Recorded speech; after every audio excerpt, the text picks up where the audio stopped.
So you are limiting yourself by being in a monogamous relationship. Depending on where it is that you're at, right? It's human nature that we're supposed to be selected from the largest pool of quality mates that we have as possible. When you limit your options, when you do not explore, when you do not go outside of the area that you're from, places like that, you don't travel and things like that, and you don't see what's really out there, you are limiting yourself for what is possible for you out there. I'm not saying you won't hit success, but you will not. And I repeat this, and I mean this with everything that I remember. I say this with my full being. You will not reach your apex if you do not select from the largest pool of selections that you have. Oftentimes, it's men who think of it as, oh, I'm gonna lose a great girl for me choosing myself first.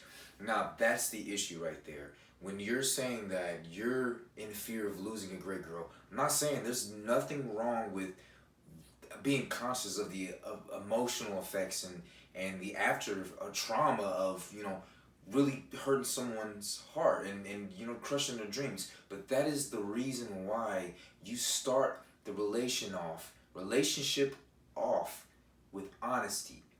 This is what I talk about.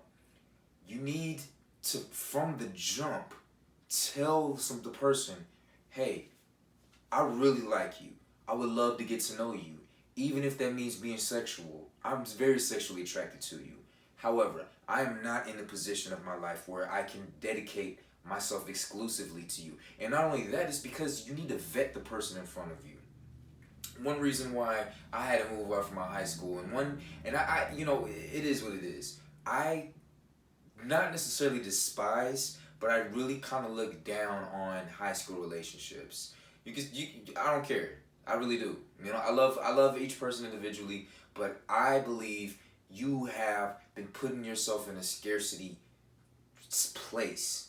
You haven't had that. You haven't gone out to truly explore, be on your own, to see what it is. What is it that irks you? There's other types of things that attract you. When you have just spent so much time dedicating to these people that you've been around in high school and stuff, you start to develop this scarcity mindset, which is, oh, I've put in all this time in this person, therefore, this means a lot more. And it does. Time is valuable. But what's more valuable is you. And you need to look at the adverse effects of being in long-term relationships that aren't built off on the betterment of yourself as well. And I say this with girls too. You should not, respect is everything, right? But deprivation is, and what I mean by deprivation often comes ahead of self-respect for yourself. What I mean is that being on your own, hurting someone that you supposedly love, and having to face life on your own comes at a greater value than respecting yourself. So people are more fearful of being by themselves. So they will accept the abuse of others. They'll accept the verbal trauma. They'll accept the sacrificing of their own dreams and motivations at the expense of the others, of their partners' dreams and motivations, and they'll put more into their partner than they will of themselves. That is great and all, but overall, it's very detrimental. It's very bad. It's not good for humanity. Now, I try to do this for other people, and I'm also doing it for myself at the same time. When it comes to having rotations, and when it comes to having, so the whole idea of a rotation comes from this thing that they call the plate theory. So it's like jugglers, and people that spin plates. Each spinning plate is a relationship with somebody, right? So one plate may fall and it'll break. That's the end of that. And you replace it with another one. Some rotations may spin fast. Some may spin slowly. You may want to have one spin faster than the other, but that's the idea of where the rotation comes from. Natural selection comes from the picking of the highest quality between all of these options. Now, what it also comes down to is the dissonance, the cognitive dissonance, because people believe that it's wrong. Society has put these constraints on it being wrong that you want and that we all naturally are attracted to a lot of people. Seriously, like I'm just being dead as honest. You're attracted and you want to have the options of others. What do they say? The cardinal rule is the person who has the most power is the one who needs the other the less. Let me say that one more time. The person who has the most power is the one who needs the other partner the less. The least. Most of the time, for men, you lose your power when you get into these relationships. Most of the time, I didn't say all the time, most of the time. One, because your wife, your girlfriend, you want to uphold the sense of commitment and loyalty. You do. Facts. Your woman becomes your only source of intimacy and sexual satisfaction.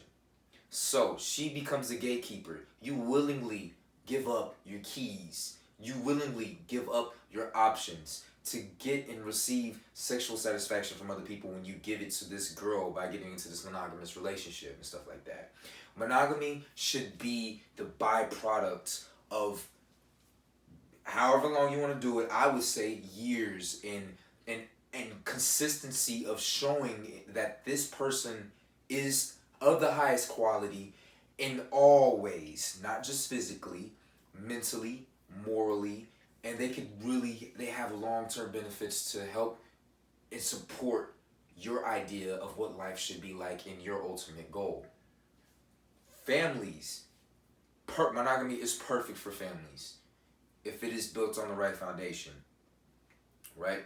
So back to the men, it you limit your sexual capacity, and even for women, you're not getting that sexual attention and you're not getting that energy that comes from other people. You're limiting yourself to one area. So that means that you're like really trying to twist yourself to fit in this box, this tiny ass box, to have everything put on you. You need to be the wife, you need to be the caretaker, you need to be the person that they can put their head on when they're crying. You know, you need to be strong, you need to do it for yourself as well. All of these things. It's very, very tiring and exhausting until you find the right balance and until you understand what it means to have self-satisfaction on your own, right? So it's like, back to the high school relationships thing. If you haven't gone out there to see other things, now, granted, there are people who have very healthy, they've been together for a long time. But what we don't talk about is what goes into this. How do we reach these places of long-term commitments? Is that really the goal? Is that what you really want? Why is it that you want that? Is it because it's what your religion is saying?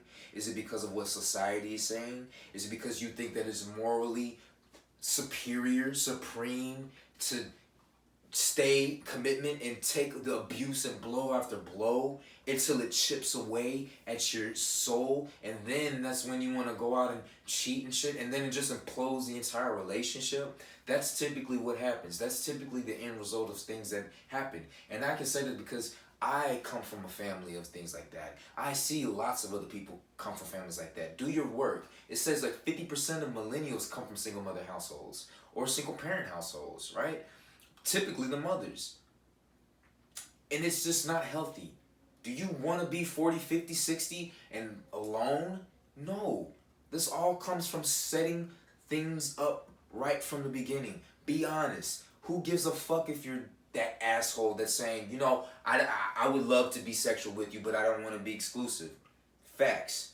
I want to see the pool, and I want you as the woman or as my partner to also have that luxury and have the benefit of being able to select from a larger pool of high quality people. You learn a lot more from people.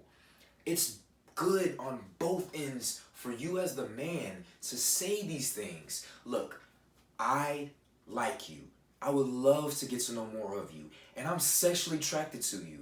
I would love to put you down and just beat you from the back, dig your guts in and shit. I want to do that. However, we have other things that are much more important than just the sex. We need to make sure our minds are compatible with this. We need to make sure we need to establish what it is that we both are really, really, really looking for. You want to be exclusive. Why do you want to be exclusive? You want the security. You want to see that a man respects you enough. No, it's not about respect. It's about power. You want to see if a man will mold to your whims and shit like that. Now, regardless, it's debatable, but I'm gonna tell you, like, I don't think it's right. I don't think it's right. I don't think it's right that men and women don't understand what it is and why that they want these people to be just exclusive to them like that. She's not good for you. She's not good. If she doesn't accept what you're bringing to the table, move on. Facts. Move on. There's nothing more left to it. Okay? Because you told her what you wanted. You're keeping yourself at the forefront. It's not about the person in front of you. It's about yourself. Now, there is ways to go about it without being an asshole. There's ways to earn respect without being an asshole. And I had that happen. Just had it yesterday with one of my coworkers. I demand respect. You're not going to force respect upon me, right? You're going to respect me. The only way you're going to respect me is if I demand the respect from you. But I'm not going to do it in an asshole-ish way, right? You're interrupting when I'm talking. I don't like that. And I'm going to let you know that. And if you can't accept that, there's nothing to talk about. I'm not going to sit here. I'm not going to punch you. I'm not going to hit you like all these other fucking guys do. That's some bitch shit. And I'm not going to sit here and try to fight for your respect. Because if you don't think I deserve your respect, when I'm telling you why I want respect, and I'm telling you that I feel disrespected, if even after that, and I say it as calmly and as as tempered as possible, and I still don't get it, there's no other conversation to be had. I'm gonna move on. Point blank period. There's nothing to talk about, right? Hope this helps you guys.